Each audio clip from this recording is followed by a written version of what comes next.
I can promise you 80% of what we're putting on our face, on our bodies, in our mouths should not be anywhere near our homes. And we don't realize it. But if you look around, the number of children who are born with disorders is going high. Cancer cases now are very, very many. Fertility clinics are on the rise in Nairobi. Weight gain or extreme weight loss are also on the rise. And unless we dig deep on where this is happening, we will never truly understand. But I've honestly been looking at this for a very long time, and it's how we consume. One of the biggest reasons for a lot of waste mismanagement is unconscious consumption. And unconscious consumption is fueled a lot by convenience. You feel like, oh, I don't want to cook today. Let's get some pizza or some really nice Indian or Japanese. And then you get a lot of plastic or paper waste with that. Before you know it, you have a bag full of your takeout containers. You're planning to use them at some point. But let's be honest, you might not use it, or you'll get so tired when you're decluttering your home, they'll just end up in a bin, mixed up. That convenience, I feel like, is much fueled in urban areas than in the village. The cancel culture can be very big. I feel like we should be kinder, not to cancel, but talk to people on how we would love to be served. For example, the next time I come, please don't give me a plastic bag. I would like for you to start having something better. I'll pay 5 shillings extra, or I'll remember I don't want to pay 5 shillings extra. I will carry mine. It really goes a long way. And you become so proud of yourself. And I can promise you that once you do something nice somewhere, that good habit almost always spills to other parts of your life.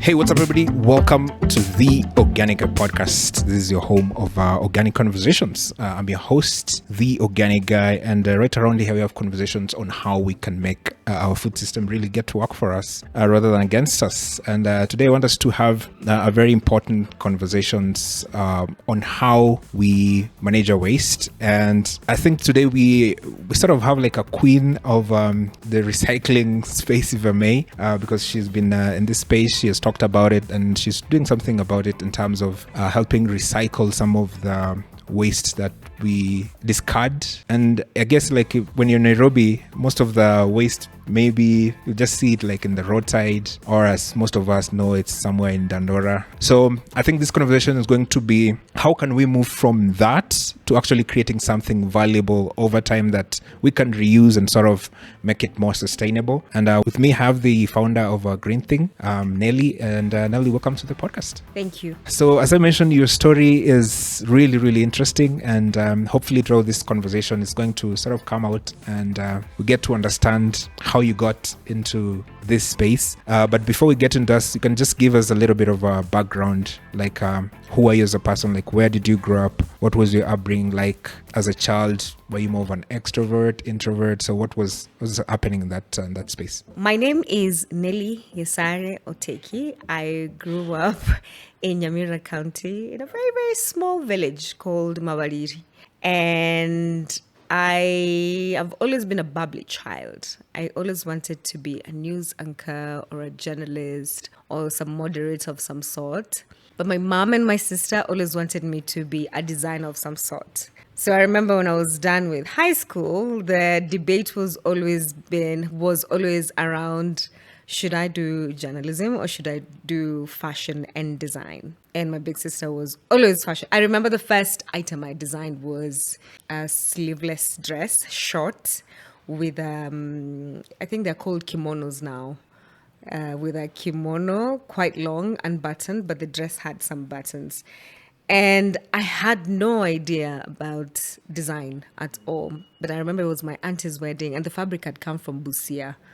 My mom's brother lives in Busia, and so we'd get some really good textile from Uganda, and then we'd get some for Christmas holiday. And after designing, my mom was so impressed with what I could do.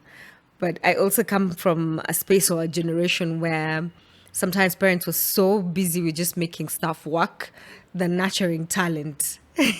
But we have to give it to her. But they did the best with what they had. That's what I'd love to say. But I think I continued being very vocal about subjects that people didn't want to talk about. And I also have this tendency up to date, even from back then, where if something is bothering me and I feel like it's not being reported or being taken care of, as much as I wish to see, then I step up. That's why you'll see a lot of my work is around the underdog topics or people in circular economy, waste management, and slow living. I feel that a lot of what I am now has been heavily influenced by how I grew up. Interesting, because you are in the like recycling space, and I'm trying to figure out like in the village, like what was some of the influences that sort of were planted in you, and then when you grow up, you saw like, you know, maybe this is a space that I should get into. I think one of the biggest reasons for a lot of waste mismanagement or waste generation is unconscious consumption. And unconscious consumption is fueled a lot by convenience. You feel like, oh, I don't want to cook today. Let's get some pizza. The amount, or some pizza, or some really nice Indian or Japanese. And then you get a lot of plastic or paper waste with that. Before you know it, you have a bag full of your takeout containers. You're planning to use them at some point. But let's be honest, you might not use it, or you'll get so tired when you're decluttering your home, they'll just end up in a bin, mixed up. So that convenience, I feel like, is much fueled in urban areas than in the village. When you're in the village, I feel like you have to use what is accessible to you. I can't go around ordering pizza from Nyamira town, which was the nearest town to where I was living. It's about, I would say 15 kilometers away from me. But also Boda, but also everything is closed at 7. I feel like work-life balance was better up country. It is better. We don't have the idea that our bodies can just function all the way to 12 a.m. No, we don't have that. If the sun has gone down, you have to also go down. And so you had to maximize eating, shopping, dressing, doing anything really between 9 a.m. and around 6 p.m. So the convenience was not as accessible as it is in the city. And you never really realize how much your childhood really shapes you. If convenience wasn't there then, your first instinct when you don't have food is not to order. Is to figure out the remains that you have that you can funkify. And we have this thing at home where we have days where we don't necessarily cook. We have to look at what is in the fridge and then mix it up. It could be some rice, and then you put some nice oil, and then you put some spring onion, and then we put an egg. These are all different meals. And I think that way of reimagining what food waste is, or what waste is more common in the village than it is here. Also, there's no waste management properly in the village. Sometimes we forget, we think that Nairobi is Kenya. No, Kenya is way big. And here we have many companies that collect waste. I don't know how many people who can say that from my village or your village or the audience village, where there are, say, 2 companies that collect different types of waste. So you had to figure out how to do it, because otherwise you'd have to construct another house for storing your waste, which is not practical. So yes, the lack of access, like ready access to consuming fast food or anything fast, really, fast fashion, fast food, fast construction, anything, it means that I had to rewire my brain on what consumption truly looks like, and then apply that in my home and then in my business. And I think a huge chunk of Green Think success is based on how I was raised, or the life experiences I have. Yeah, it's really interesting to say about that, because I guess when you're young, you don't have like conscious to actually know what's going on around you. Then I think when you get older, sort of you are reflecting on your past. That's when it dawns on you. You say, okay, you know what?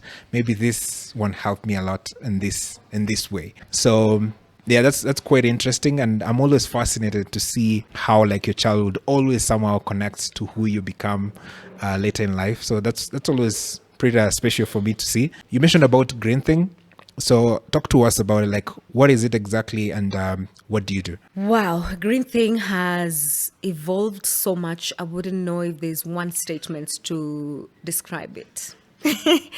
At this point, Green Thing is a brand that uses eco-friendly products as conversation starters to sustainable living. That's what I would call it. Every product that Green Thing has is supposed to provoke a thought around something. For example, we have reusable lunch boxes. That is supposed to bring about the issue of food and food waste. We generate waste with how we live, whether we like it or not, just by existing, there's waste production. And so the lunch boxes are supposed to trigger your thought. Like when you're done with dinner that night, how are you going to store the food? When you're going to the office tomorrow, how are you going to carry the food? Especially when food remains slab than fresh food. So how are you going to carry the food to the office? How are you going to make sure that you don't order takeout containers? It opens a whole conversation. Just one product should be able to open a whole conversation. Another one is saying bamboo toothbrush. I started selling bamboo toothbrushes in 2019 first to replace plastic. Plastic, it not only produces waste, but it also is carcinogenic. Carcinogenic, of course, is cancer. It's plastic, some plastic or some things that make plastic what it is now, like the coloring, the malleable aspect of it, are carcinogenic. They're known to cause cancer. So plastic toothbrushes, they take so many years to decompose or break down. That's one of the problems. But the second problem is we are consistently exposing ourselves to things that harm our bodies. So the bamboo toothbrush was first supposed to introduce something that breaks down, that is in line with nature. We break down when we die, so we should also have things that also break down when we are done with them. That, but also to bring about the topic of regenerative agriculture, which is something that we've always done. It's just that now it has a name and it has the center stage, and there's a lot of capital and people and policies to really take it to the next level. But this bamboo toothbrush is supposed to open up your mind. In the morning when you're brushing your teeth, you should be thinking, why not the regular one? What am I supposed to be doing? Should I be changing my career? What are other things that this beautiful, wondrous grass, bamboo, what else can it do? So it just doesn't end with the product itself. It's supposed to open your mind to many other things, positive and negatives. Interesting that you say it's like supposed to be a conversation starter, because when you look at it, like everything you use is, I think nowadays we are not conscious. Even when we're using a phone, like we don't take time to see, wow, how is it made or what was used in making it. So I think once you come in contact with such a product, and it evokes some kind of emotion and thought process through it. So this is around 2019 when you're studying? Yes, the products part, yes, it's 2019, but the idea is so old.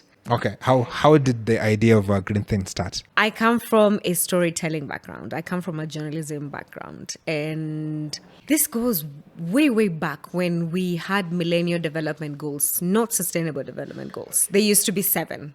And then we figured out, actually, it's not really easy to just define a whole humankind to 7 goals.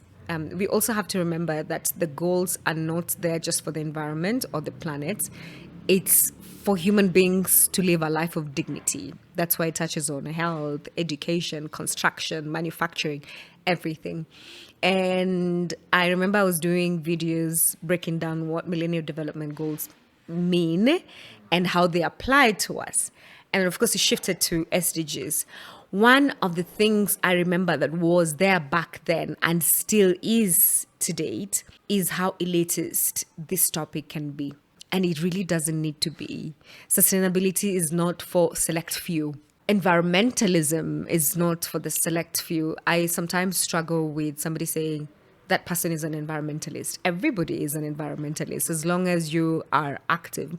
And environmentalism doesn't have to be something related with circular economy, green economy, waste management. As long as you are alive, a doctor can be an environmentalist, for example. More and more we have doctors moving to looking at how alternative medication can be incorporated into conventional medicine to solve things. And so I wanted to create a platform. I wanted to story tell around what this means for the bigger public, but also break down all the scientific information to palatable bits for everyone, because the role of a journalist is truly breakdown. We are the drivers of what is produced to how it's supposed to be consumed. And so I produced a TV series, 17 episodes, and I think it was two series. I did a pilot project in Dandora Dam site. Back then, it was not as it is right now. My first episode was looking at food waste, actually, and in this case, animal bones and how they were being converted to jewelry and many other things. I also did electric bikes and I also did electric bus. Which other one? Yeah, and waste management, like human waste management in Nairobi. This is 2013. This was way, way early. It was not as it is right now. But of course, as it is, sometimes when you're too early, there's no audience. Being too early is as bad as being too late. So the show never got on air. But I remember when it didn't work, I went back to doing YouTube videos trying the same thing. It didn't work either. And then in 2017, I gave birth to my last baby. And she was born with a health issue. And that's when I felt like I was being punished for delaying on sharing this information. If I'd shared this show, maybe the food I buy would have been cleaner. If I'd shared this information, I would have had more people creating beauty products that don't have toxins. I can promise you 80% of what we're putting on our face, on our bodies, in our mouths should not be anywhere near our homes. And we don't realize it. But if you look around, the number of children who are born with disorders is going high. And I think we need to understand, we need to put money on it, on why is that happening. Cancer cases now are very, very many. Fertility clinics are on the rise in Nairobi. Weight gain or extreme weight loss are also on the rise. And unless we dig deeper on where this is happening, we will never truly understand. But I've honestly been looking at this for a very long time, and it's how we consume. It's really what we come in contact with. So 2019, I feel like I had nothing else to lose. The worst had already happened. Having a sick child makes you extremely bare. You almost have to start afresh. You have to think about the food. You have to think about your neighborhood. We're very busy breaking down buildings. Really, we are killing every grass. We're killing every little thing that is supposed to be taking the CO2 away and giving us oxygen. And then we are okay with that. We should be protesting for the spaces that we live in. I had nothing to lose, but I had 8,000 bob.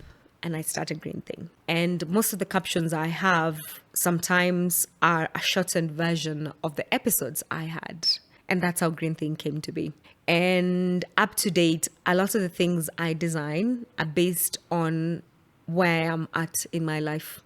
I'm in my mid-30s now. I feel like I need to have a beautiful, non-toxic home. So I'm changing cutlery, I'm changing glassware, I'm changing construction. And I'm doing that now with my hot shop, but also with Green Thing.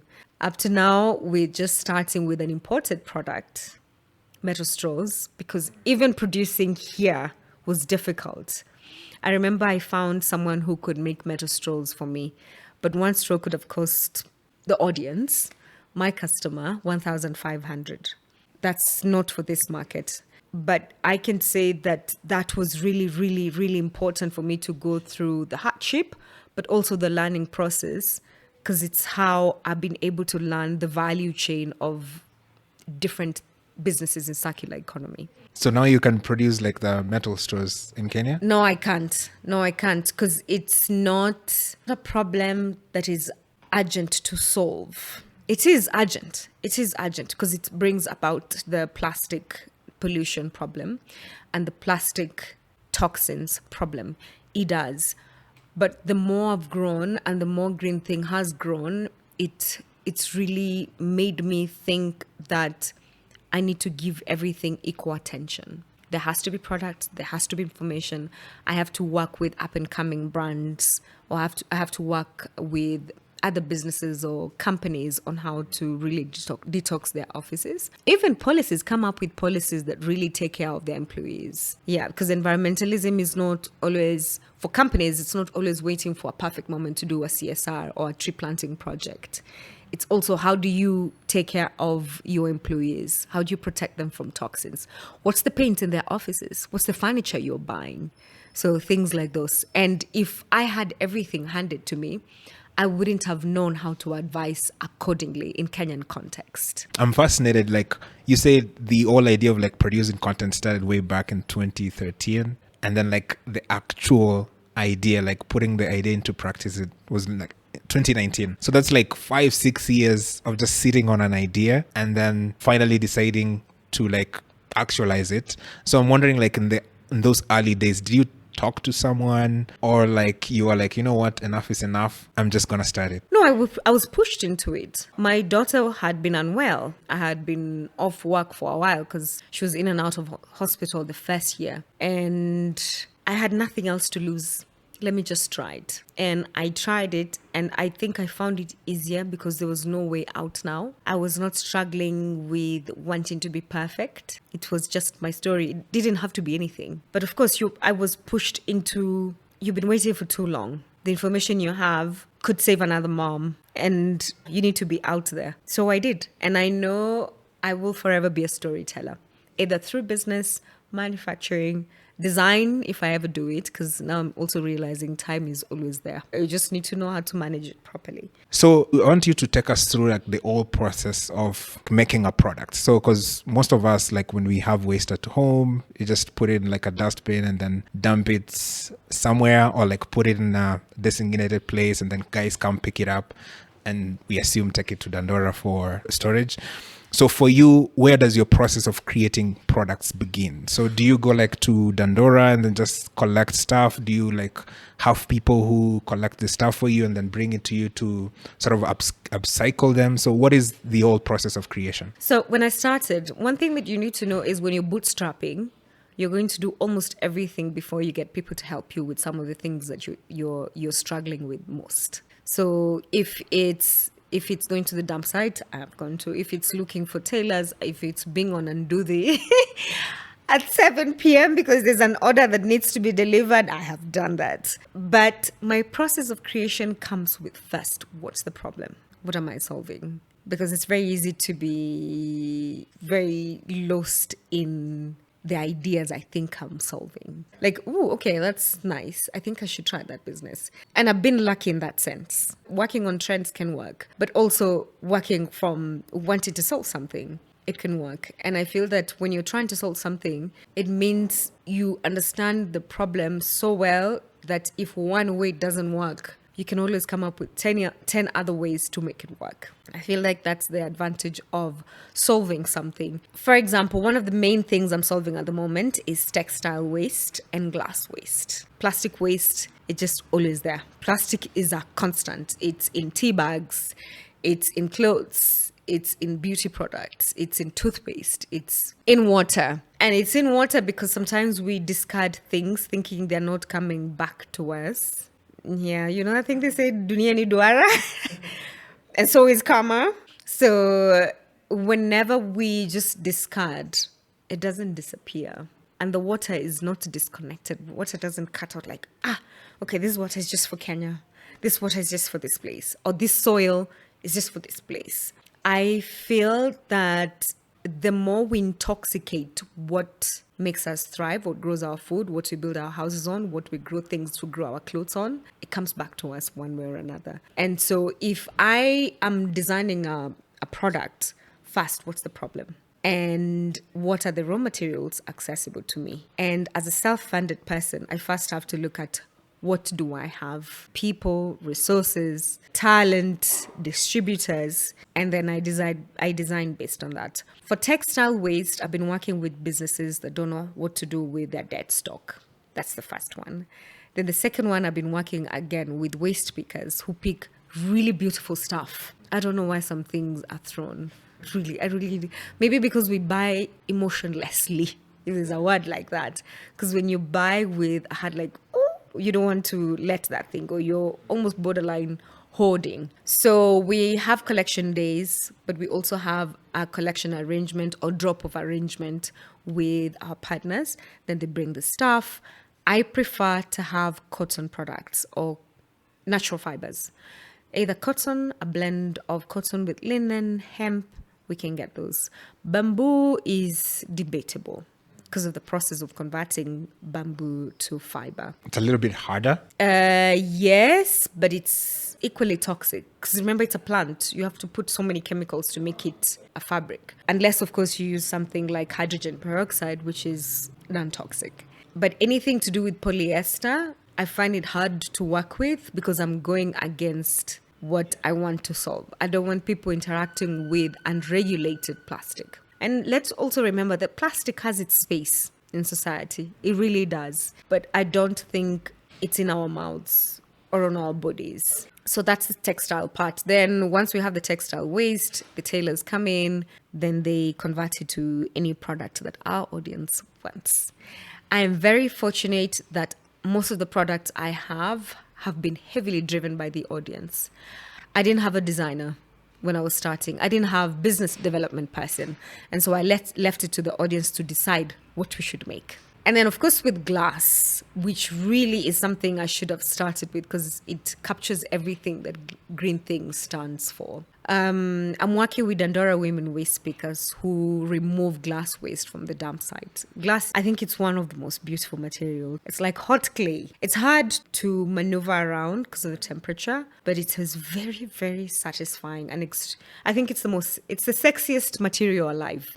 If you ask me, it's non-toxic. Most of it is. And there's plenty. And it's so bulky that it takes a big space. And I know a lot of events people and Kenyans would agree that it's easy to compress a ton of plastic than it is to compress a ton of glass. And I am now working with 5 women waste pickers from Dandora. And I can tell you what I've learned around social justice and waste just by working with them. Most of these women have been in the dump site since they were 17. Let's also remember that Dandora dump site has been full for the last 20 years. So there are people who, to them, that's the only thing they know. The lifestyle, the way they talk, the way they dress, the way they buy, the way they debate, the way they negotiate. And as a mom, as a woman in business, relating with them, I learn a lot. I truly learn a lot.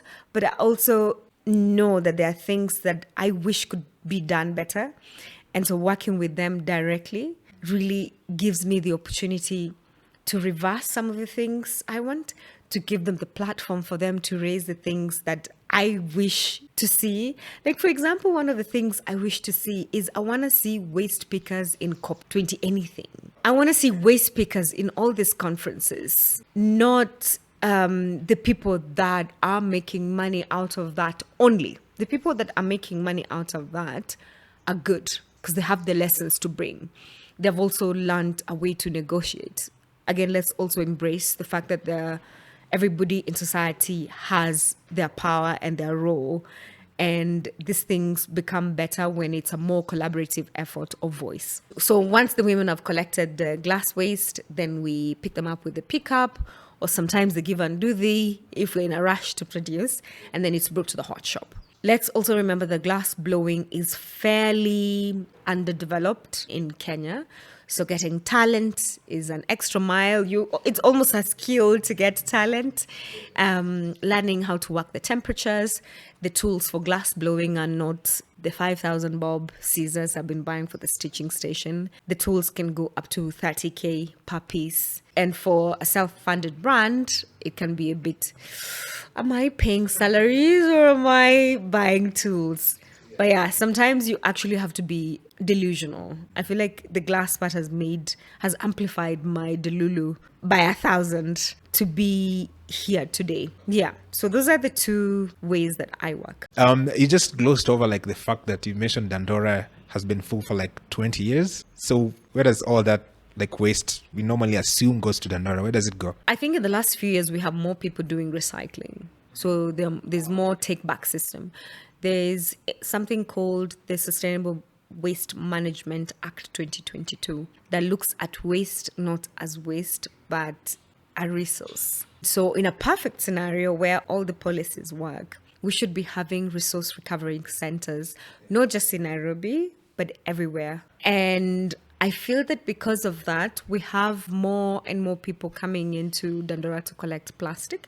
It's the one that is I see that is collected most. We have glass, like grain thing, but not at scale. We're not doing it at scale, I would say. We have a company like Bottle Logistics, which is working with many other companies to take the glass, clean, and then giving it back to the breweries. And we also have foil, we have metal, we have very many companies that take their own material. The girls, those are the waste pickers from our hot shop. They normally say, hakuna kitu haina mtu kwa dump site unless you decide. Everything has a buyer. And they know it so well. Like there's a time we found a copper piece and they knew the price. Like they know this, it's almost like they're material scientists, the entrepreneurs, they're brokers, they're everything in one. It's very sassy. They can be very sassy. And back to that, I feel like we have more and more people taking out the trash or the waste or the resources, I would love to call them, but it's not enough. And since it's been full for the last 20 years, it's also infiltrating into the nearby schools, hospitals, road, villages, towns, bombers, as they call them. So yes, it's there, and it's mountains and mountains and mountains. When we are lucky, of course, the volume reduces because there's all types. There's even organic waste. It reduces, but it doesn't disappear. And there's, of course, the physical waste. But there's also what comes out of that. Like, for example, methane, which is more potent than CO2. Yeah, okay. I didn't know that. I mean, for me, in my mind, I was like 20 years and it's just full. So I think there's that synergy where like people are putting it there and also there are people who are collecting it. And so there's that cycle that is going on. So sort of maintaining the equilibrium. It's true. But also one of the challenges of waste management is mixed materials or contaminated materials. So say if somebody is taking carton from the dump site, if it has a lot of fats and oils, you can imagine fats and oil, it's going to be difficult. So it becomes almost permanent waste. I know there are people who can manage it with better recycling infrastructure, but it makes it difficult. Yeah. So yeah, I think the separation part can also help a lot from the source. Okay, interesting. I'm thinking like there's a struggle for you especially. So you're sort of a social enterprise and also you're a business. So you're trying to sort of find an equilibrium between how you can be impactful to communities and also like the people you work with and also making the business viable. How do you manage that struggle? That's a very good question. And I'm really hoping one day somebody is going to help me figure that out. I would say that if I look back to my starting journey, where part of the reason why I wanted to start Green Thing was to be able to finance my storytelling. Let me first give you like context. Back then, for you to air a show, you either had to sell it or get funding to film it. I remember back then Ford Foundation and Open Society of East Africa was financing a lot of this project. Or you could basically not do it. Yeah, or bootstrap. But I felt like it needs to be done. And if I wasn't able to put it on air at that time, I had to figure out a way to make sure that it is visible. And so selling the product or manufacturing the products really has given me the capacity I need for me to balance between telling the story, activism, knowledge sharing, and having a business where KPIs, SOPs, and all that. And I feel like the more I grow, the more I can fully step away from the business side of things and go into the storytelling side of things. Because you can get lost into it. You really can get lost into making things work. And I don't want my authenticity to be affected by trying to keep a company running. It will run. It comes from a very good place. It means so well. But even though sometimes don't survive. But I feel that we've been able to strike a balance because of this very organic growth. It's always been so gradual. So you feel like the organic part has been a key part of how you've been able to grow? Because I'm thinking in most cases we see when a person start a business and they have some sort of traction, they always like raise money or like have people who come, sort of inject more capital into their businesses. So for you, I'm sure you've had interests, like people wanting to sort of be in the business. So it's been purely like an organic growth kind of business. It's been an organic sort of business. I am so grateful for my customers. Without them, I wouldn't be here. Without them suggesting the products that they want. And if data is anything to go by, if I want something, then there's a chance that somebody my age mate with the same children would want the same thing. So my customers really drove Green Thing to what it is today, to help it become a baby, like move from the stages of trying to hold on to things, to try and stand, to crawling, to fully walking, to teeth, to all that, with a bit of luck here and there. I say luck in the loose way, in the most loose way possible, because you can get lucky, but if you're not equipped to take advantage of that luck, I think luck is a lot of calculated moves. Yeah, and I think most business people actually always use luck somewhere in the periphery. And I think that's part of like business, right? So you have to be like available at the right time, or like just meet people, like the right people at the right time. So I can see where luck comes in. And then I feel like in this like sustainability and the recycling journey, there's people like you are like the hardcore, like know everything about recycling and how we can live sustainably. And there are people like me who know something about that, but they don't practice as much as we would. And then like there's some people who have no clue what that is. So how do we get people like me who know something like about recycling and how they can live more sustainably to join this movement, or like someone who has no clue what it is, and also to get them to join into that movement? So what are some of the tips that you can sort of give them? I think the first thing is common sense. If you're riding in a bus, surely why are we throwing something out of the window? It's such a cliche thing. But if we are doing that, throwing something out of the window, there's a very big chance we are also just buying without knowing how they're going to be managed. That's the first thing. The second thing is nobody knows you better than you know yourself. So there's no one solution. There's no one sustainable solution for everybody. My life is very different from your life. Maybe it's more affordable for you to have, or more ideal for you to have an electric car, while it's not for me.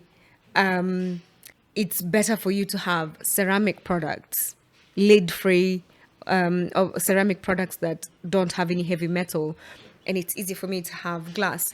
So the first thing that you have to do is do an audit. Seriously, go to your closet. Where are those clothes from? What are they made of? How easily can I clean them?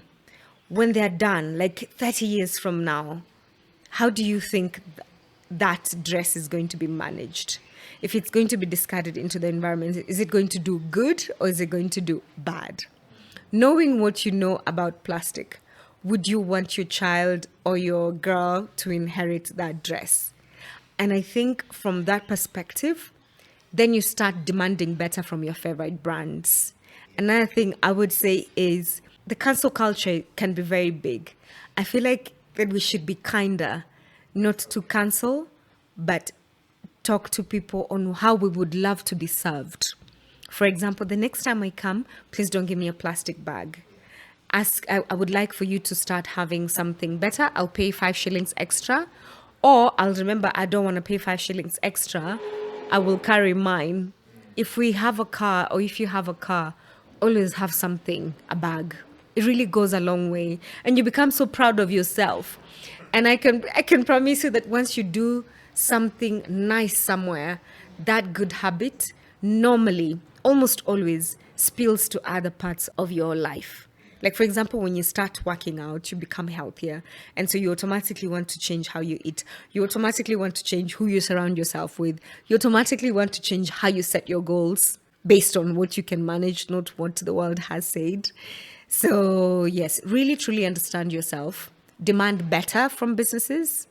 Come right to Green Thing on DM and say, actually, Nelly, I like this, but I think it could be better this way because it would have a better impact for people, even for you. The world is not as forgiving as it was. And sometimes there's a lot of greenwashing. And greenwashing can be in two ways.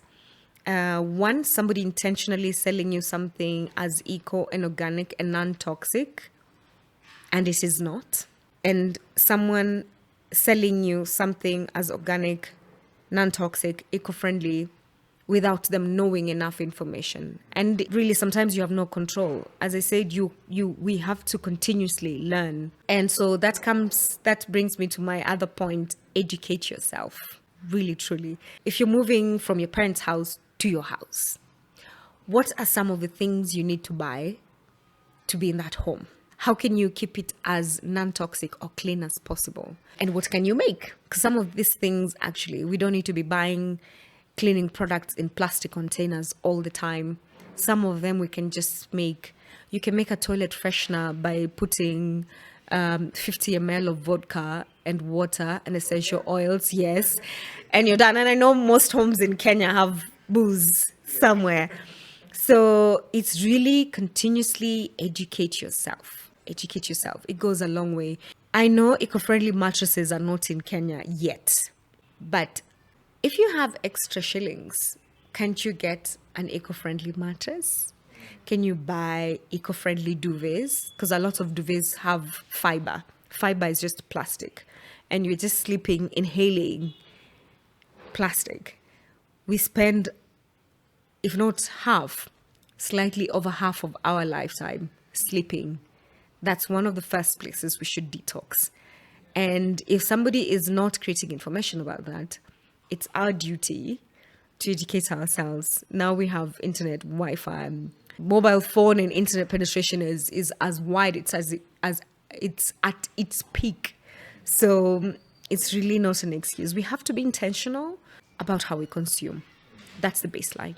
Yeah, and I think that one helps a lot because now it makes you like make conscious decisions and whatever you're buying, and you become more aware of what you're doing. And as you said, we're in the age of information, so you can easily like find any kind of information that you want. Yeah, and then you can never be 100% there.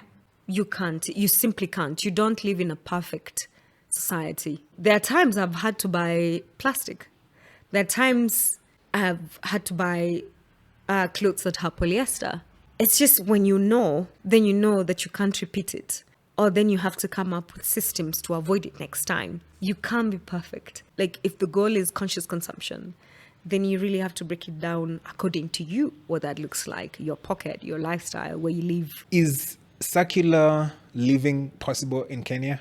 Because I think there's a perception out there like this kind of a lifestyle is for like, the well-off, like the first world countries who can afford to do that. Is it still an applicable concept in third world countries like Kenya? I don't know why we let people change our narrative. Slow living is possible for everybody. But of course, again, it starts with intentional living. Like who supplies your skooma? How do they grow it? Which method? Circular agriculture or regenerative agriculture, which is a big chunk of circular economy, has been done by our grandmas for so long. Oh my gosh, for so long.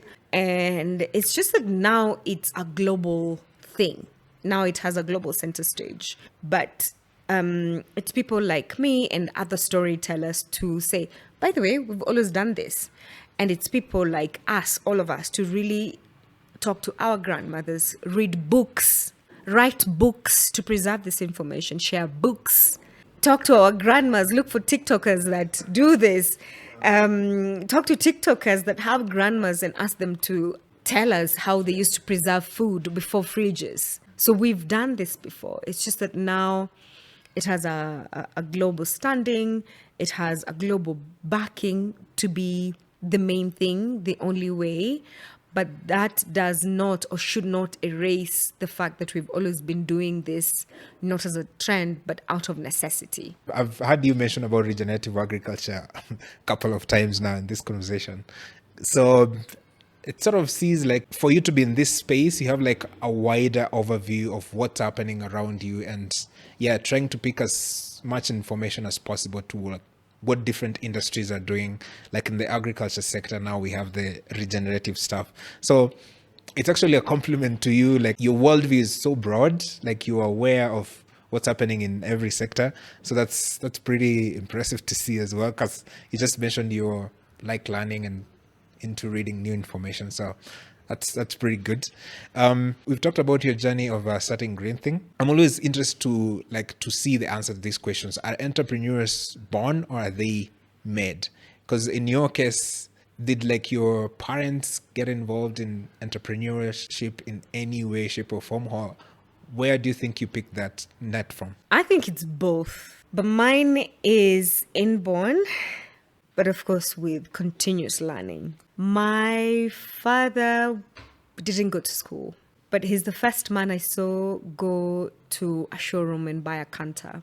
He's the first person I saw changing businesses. He was also the first person I saw in my life as... This is also a very good question because I'm realizing some of these things now. How fundamental entrepreneurs are to a village or to a community. Do you remember the Face Me matatus? That was my father's first businesses. We had a Datsun. I can't remember which one it was, but it had a body, so that now they're a box part. And he'd get people from my village to Nyamira town and to Kisii town. That was the first one. So obviously he didn't go to school, but he was doing data recording. He would write, and some of those things you could see the English influenced by AQC, then written. So the trips, if the car has to go for service, he'd write a service. You'd see the trips, you'd see the profit.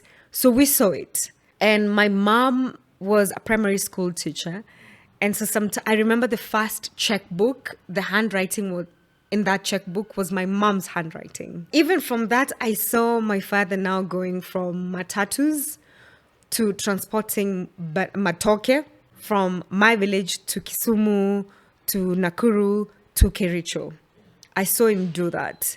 That's how we've been taken to school. And we also had a shop. And during Christmas season, we were the ones, because there were so many people waiting to buy unga mandazi, cooking oil that come from tea plantations in Kericho. So they wanted to throw it down for their families. So everybody had to be in the shop assisting our parents. So school holidays for me was in the shop. And I think seeing all that really changed my perspective on business. My mother as well, every time she came from school at 3 p.m. or 4 p.m., she either had to go to her kitchen garden or she had mtumba and also new clothes. She traveled to Nairobi to Garissa Lodge back then, really way back. Or she'd go to Darajambili, which is like a big market in Kisii town, and she'd get clothes. And so anybody who wanted cool things that were from outside our village, they'd come to my mom. And my mom didn't have front office. People just knew the plug and they'd come. So I've always seen business for good. Because I remember we had families that had relatives in the US, and so they wanted shopping, or they had their children in our village that had to go to different schools. They would write letters to my dad, or they would call. I remember my father bought his first phone. I think it was in 97 or was it 2001, thereabout. It was this Motorola bar soaps, and I remember we'd carry them like it's an egg. It's not that now we can just throw it. And he'd get calls and get paid to make sure that these kids go to Kisii school or some schools outside our village. So I saw his role not just as a way of him getting money to take care of his children, but also what he meant for the community for something better. It was an infrastructure for something better. And when I look at that story and look at my story, Green Thing is a pioneer in this space, has been for quite a while, and not in the traditional way of here's a bamboo toothbrush, we are done, or here's a glass made of waste, we are done. I want to use this opportunity to highlight the social injustice or justice with women in waste picking. That's always like fascinating to see how we like pick all those little things that our parents are doing. We might not like have the consciousness to do that when we are that age, but sort of picking them later in life. So that's why I'm a huge believer that how you raise your children really has a huge impact. Because now I'm thinking like your children probably have a way better start into recycling than probably my kids or like other people's kids will have. So they're in such a different world, if you may, in terms of like they are living cautiously than a lot other children will ever be. They do. And I actually believe that the brain does well when you expose it to a lot of things. It doesn't have to be a specific type. Just throw it. They're so young that they can just pick anything. My son likes design, but from a very mathematical point of view. My daughter is numbers, but from a design point of view. Yeah, if that makes sense. He's now looking into 3D, how 3D can solve some of the challenges that we have. He likes planes. Sometimes he fantasizes about what does eco-fuel for planes look like. And actually, I think a lot of children in Kenya at the moment are pretty smart.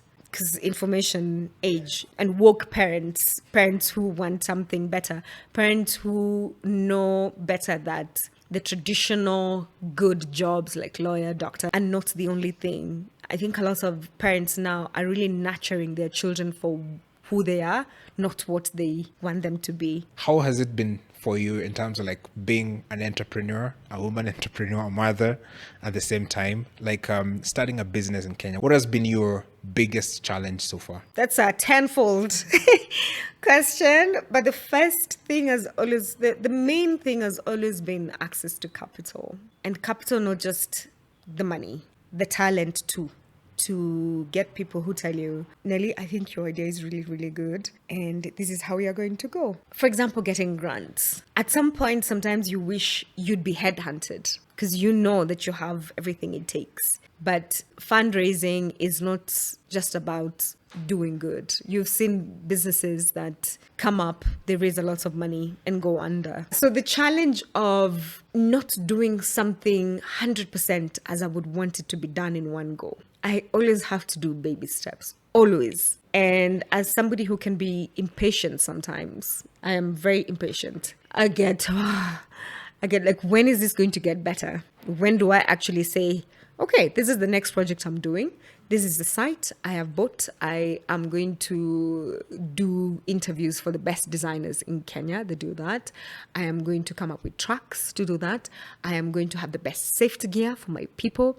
I'm going to compensate my people like the true value, like the value that they would pay anybody who knows what they know, expert or not, or maybe even the level that experts get. So sometimes it's very difficult to be truly sustainable, because sustainable is not just about the environment. It's also the quality of compensation you give your people. And so sometimes I find myself very regular because that is what my capital demands. So I would want it to be different. I would want my people to be spoiled. I would want my whole value chain to be so good. But everything has its own reason. I know that time will come. I just don't know when, where capital is not such a big thing, though I doubt it, because I'll probably discover another problem that needs to be solved. And so it will have to go there. But capital, in terms of people, information, money, is one of the biggest challenges that I face, truly. And then I feel that at this point, we need to look at how climate finance or sustainability finance really is distributed. If we look at the unfair business dynamics of waste trade, which brings about waste colonialism, then I sometimes feel like there should be a very specific docket for businesses and people trying to address this issue. Waste colonialism is when wealthy nations just dump their trash here. And sometimes it looks like waste trade, ex-UK. And you buy something ex-UK, some of them are really good, but some of them are malfunctioning products that have been mass-produced in a very fast way. But we know that it's a thing here, so they're brought in containers. You use it, it's dead. But That's not to say like some of the thrifted or secondhand things don't work well. Some of them work really, really well. But I feel like sometimes when we have weaker policies around waste management, it creates the leeway for unfair dynamics around waste. So there's the waste colonialism, of course, and waste trafficking, where it comes in not through the formal channels, but through other means. So there are two ways. And waste by itself is it's fine. It's how waste interacts with everybody. It touches on our food, it touches on everything, really. And so we cannot just look at it in a very solid way. To manage the waste, it has to be even looking at what the Constitution says about certain things. It's a collaborative effort. Yeah. Talk about collaboration. Then what do you think is the role of government? Because you mentioned about policy in terms of like what has maybe failed us to some extent. But from a government point of view, what is it that they can do to help sort of manage this mess of waste and sort of maybe, empower people like you in terms of like recycling this particular waste that's available? I think the government could create better infrastructure in the sense where if we come up with policies, can we actually execute them? We have over 10 policies around waste and all that. Why do we have 10 and we still have a waste issue? So I feel that infrastructure, creating them, but also managing how they're executed would really, really, really be powerful. Secondly, having a unified voice when negotiating, like for example, the global treaty. How do we want to be compensated? Because we don't produce a lot of emissions, but we suffer most.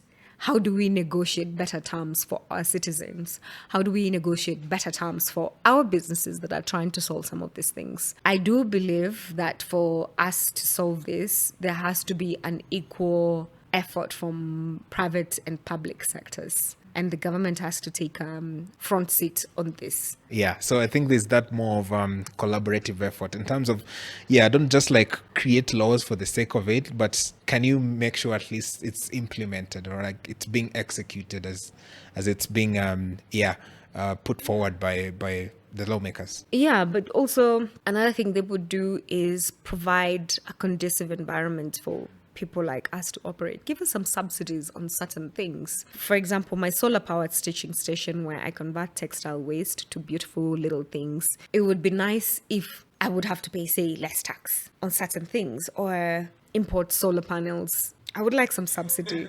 I would like umeteseka sana, just tulia a bit. When you're ready, you can pay. That would also be really nice, especially for businesses like me who are not funded, where we just can't cough up millions of money in one go on demand. It has to come from somewhere. I think we should have more favorable terms. That makes sense, because even if you look at other countries as well, especially first world, they have all this like subsidies in terms of helping people who are conserving the environment or like doing something positive for the environment. So I think it will be better if our government also gave our entrepreneurs a kind of energy that other countries give it. But hopefully we'll get there as time goes. So that leads me to the question of vision or like the future. Where do you see it going? You've been there from the start, from like when nobody was talking about it, literally, to where now like people in the media talking about it. It's like 5-10 years from now. What do you see happening in this space? Sustainability was the norm.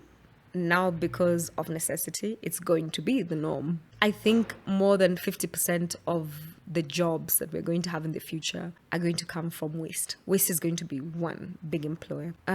Sustainable living generally is going to be one big employer. And it's not just people quitting their jobs to go do something in the circular economy space or waste management space, but looking at what you're doing and how you can decarbonize your profession, your talent, your hobby. If you're an artist, how can you use less plastic when painting? If you're an artist, how can we produce better fabric to make canvas in Kenya? It's not for select few. It's really what can you do where you are. Start with where you are. Always. It's a life mantra. Looking forward to that. And I'm wondering if you ever think about your legacy, like when all is said and done, what will you like people to remember about Nelly, like some of the work she did? You know, we grew up knowing that media storytelling is just not a thing, and you should go ahead and be a doctor and do hard mathematics and what.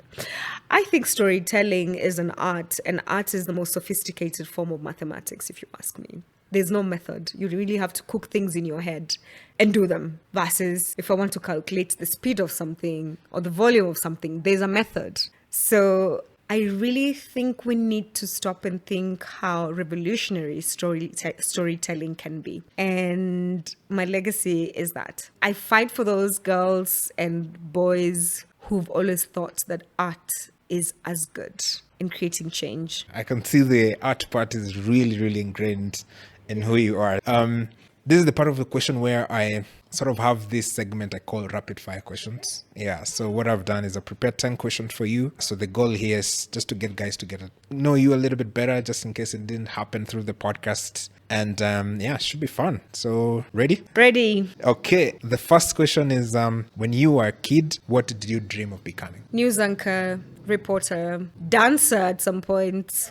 Second question, what's the biggest myth people have about recycling? That recycling is a solution. I think we actually know by the time we get to recycling, we have failed to refuse, to reuse, to repurpose. That's the ICU of waste management. What's one thing you can't start your day without? Dancing. I dance a lot. And also keeping quiet. I am not a morning person. I don't like to be rushed. I like to slowly warm up to the day. Okay. Fourth question. Who is your ultimate role model in the sustainability space? I don't think I have an ultimate role model, but I have Wangari Maathai, who's really, really inspired me. Because can you imagine undressing because you want to defend trees? Like, how much information do you know? Like, you have to be really, really... She's a force. I think she'll forever live in my heart. And it might be almost cliche that somebody like that would inspire me so much. But she's a mom. She was a mom managing all that and educating herself so well and being a pioneer in very, very many things. I think that's outstanding. Really, really outstanding. It's not as easy to be a parent and still do such remarkable work. So I really look up to her. Yeah, during that time as well. During that time, exactly. She's an it girl. Okay, so the fifth question, which green thing product best captures the heart of your brand? I think it's the green thing glass. It can be naughty, it can be playful, it can be exciting, it can be serious, it can be informative. It looks at everything, like what is in it for the planet, what is in it for the women, what is in it for my table looking gorgeous. All right, sixth question, what is your favorite Kenyan meal? Ugali skuma, classic. Yeah, and there are people who do skuma without tomato and it's just onion and it's green, hardly fried and it's crunchy. Oh my gosh. Yeah. What's one common piece of advice you think people should ignore? Don't wait for funding. Imagine if I waited for funding. And I think sometimes we forget that we're not doing it for the money. And I can be sometimes spiritual, that sometimes when an idea lands on you, it wants you to move. It wants you to do something about it. Start somewhere. If you could go back and talk to your 18-year-old self, what will you tell her? It's going to be okay. And something bad doesn't actually mean it's bad. It's not happening to you. It's happening for you. Really, truly. It's not the end. And you have enough time to rectify it. Don't panic. Okay, panic, because panic is not so bad anyway. It's how you find solutions. It has to move you. And sometimes it moves you in panic. Don't panic so much. It's going to be okay. And I also have to remind myself that up to date. All right. I just wanted to thank you very much for making time for the podcast. Thank you for being open. You've been very open in terms of like your journey, how you started, some of the struggles you've gone through, and what has taken you to build Green Thing. So people want to follow your work, like how can they do that? But it's on social media. Can also share your email. So you can find me on social media. My personal page is Nelly Gesare. And then for the one where I work with badass women from Dandora Dump Site, it's called Green Thing Hot Shop, where we blow glass waste to beautiful, beautiful things. And then if you want to convert your home to a non-toxic zero plastic or less plastic home, you can come to Green Thing Kenya. All right. Yeah, I think that one is pretty clear. I'm sure a lot of guys watching this will find a lot of information they can use in their day-to-day activities. So thank you very much again. Till the next podcast, remember to be organic. Cheers.